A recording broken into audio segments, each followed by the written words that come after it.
여러분 반갑습니다. 블랙파일입니다. 오늘 우리가 다룰 이야기는 아마 여러분도 수십 번, 수백 번은 들어보셨을 겁니다. 바로 화성 연쇄살인 사건이죠. 그런데 말입니다, 여러분. 이 사건에 대해 얼마나 알고 계십니까? 이춘재라는 이름 세 글자, 그리고 그가 저지른 끔찍한 범행들? 만약 그렇게만 알고 계신다면 여러분은 이 거대한 비극에 겉핥기만 하신 겁니다. 오늘 제가 준비한 이 파일 안에는 단순한 살인 기록 그 이상의 아주 기괴하고도 화가 치밀어 오르는 이면의 진실들이 담겨 있습니다. 어쩌면 오늘 제 이야기가 끝나갈 때쯤 여러분은 이춘재라는 괴물보다 그를 방치하고 키워낸 그 시대의 공기가 더 무섭게 느껴지실지도 모릅니다. 지금부터 시작합니다. 33년의 숨바꼭질, 그 잔혹한 진실의 기록입니다. 시간을 1986년 9월로 돌려보겠습니다. 경기도 화성군 안녕리. 이름과는 달리 전혀 안녕하지 못한 일이 벌어집니다. 첫 번째 희생자, 71세 할머니였습니다. 그런데 말이죠, 당시 경찰의 반응이 어땠는지 아십니까? 에이, 설마 농촌 마을에서 누가 사람을 죽였겠어. 길 가다 쓰러지신 거겠지. 네, 맞습니다. 단순 변사로 처리하려고 했습니다. 하지만 한 달 뒤 또 다른 시신이 발견됩니다. 이번엔 25세 여성이었습니다. 수법이 이상합니다. 피해자의 속옷으로 손을 묶고 입을 막았습니다. 단순한 원한 관계? 아니었습니다. 이건 명백한 시그니처였습니다. 여기서 우리가 주목해야 할 점은 당시 수사팀의 수준입니다.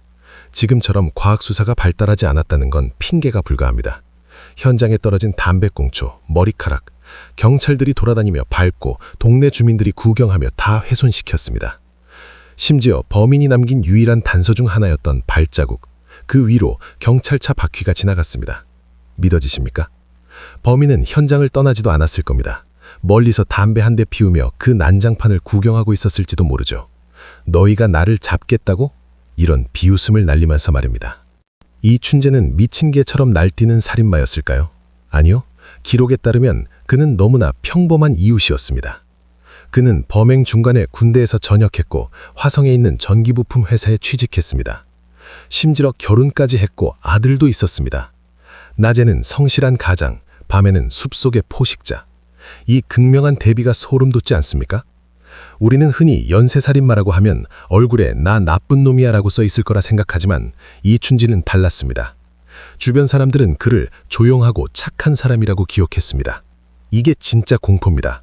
악마는 뿔을 달고 오지 않습니다. 가장 인자한 이웃의 얼굴로 하죠. 그런데 말입니다. 경찰은 엉뚱한 곳에 집념을 쏟았습니다. 빨간 옷 입은 여자를 노린다는 소문이 돌자 여경에게 빨간 옷을 입게 해 법 밤길을 걷게 했습니다. 무속인을 찾아가 물어보기도 했고 심지어 허수아비를 세워놓고 자수 안 하면 죽인다는 주문을 써붙였습니다. 과학이 아니라 미신에 의존하는 사이 이춘재의 칼날은 점점 더 날카로워졌고 4차, 5차, 6차, 피해자는 늘어만 갔고 화성 여성들은 저녁 7시 이후엔 아예 집 밖을 나오지 못하는 지옥이 시작된 겁니다. 자, 이제 가장 뼈아픈 이야기를 해보겠습니다. 바로 8차 사건입니다. 1988년 경찰은 드디어 범인을 잡았다고 발표합니다. 22살 청년 윤성여 씨. 그는 소아마비로 다리가 불편한 장애인이었습니다. 경찰은 그가 담을 터머 집에 들어가 범행을 저질렀다고 주장했죠. 그런데 여러분, 상식적으로 생각해보세요. 다리가 불편한 사람이 그 높은 담을 터머 소리 없이 침입한다. 불가능에 가깝습니다. 하지만 경찰에겐 그건 중요하지 않았습니다. 실적이 필요했거든요. 윤성 씨는 3일 동안 잠 한숨 못 자고 고문을 당했습니다. 나중에는 살기 위해서 경찰이 시키는 대로 대답했습니다. 네, 제가 죽였습니다. 그렇게 한 사람의 인생은 무기징역이라는 쇠창살 뒤로 갇혔습니다. 진짜 범인 이춘재는 그 소식을 듣고 무슨 생각을 했을까요? 그는 나중에 이렇게 자백했습니다. 내가 한 걸 다른 사람이 잡혔다길래 운이 참 좋다고 생각했다고. 국가가 국민을 보호하는 게 아니라 살인마의 운을 틔워준 꼴이 된 겁니다. 이게 과연 대한민국 경찰의 역사라고 부를 수 있는 일이었을까요? 2019년 드디어 진실이 얼굴을 드러냈습니다. 33년 만에 DNA가 일치한 거죠. 이춘재는 이미 처제를 살해한 죄로 무기징역을 살고 있었습니다. 그는 덤덤하게 모든 범행을 시인했습니다. 하지만 그는 법적으로 처벌받지 않습니다. 공소시효라는 장벽 때문이죠. 그는 14명을 죽였다고 말했습니다. 우리가 알던 10명 외에도 4명이 더 있었던 겁니다. 그 4명은 실종자로 분류되어 영원히 묻힐 뻔했습니다. 여러분, 이 사건은 이춘재가 잡혔다고 해서 끝난 게 아닙니다. 국가의 부실한 수사로 억울하게 인생을 뺏긴 윤성여 씨, 그리고 여전히 가족을 가슴에 묻고 있는 유가족들. 그들에게 15분의 대본으로 다 담을 수 없는 긴 고통의 시간이 남아 있습니다. 오늘 블랙파일이 전해드린 화성 사건의 진실, 여러분은 어떻게 보셨습니까? 괴물은 우리 사회의 빈틈에서 자랍니다. 우리가 그 빈틈을 메우지 않는다면 제2의, 제3의 이춘재는 언제든 다시 나타날 수 있습니다. 기록은 힘이 없습니다.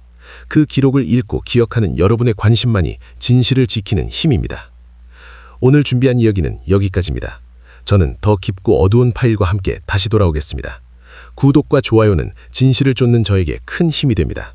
지금까지 블랙파일이었습니다. 감사합니다.